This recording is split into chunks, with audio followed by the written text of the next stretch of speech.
आलमी company DP world और Pakistani company JW holding के दरमियान खुसूसी इक्तिसादी जोन्स के क़याम व तरक्की का मुआहिदा तय पा गया।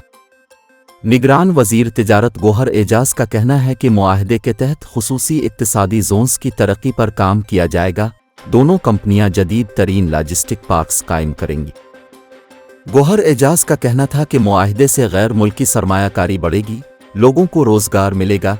इस मुआहिदे से मुल्की तिजारत में खातिर खा इजाफा होगा। निगरान वज़ीर तिजारत के मुताबिक निगरान वज़ीर आज़म की मौजूदगी में डेविस में मुआहिदे पर दस्तखत किए गए।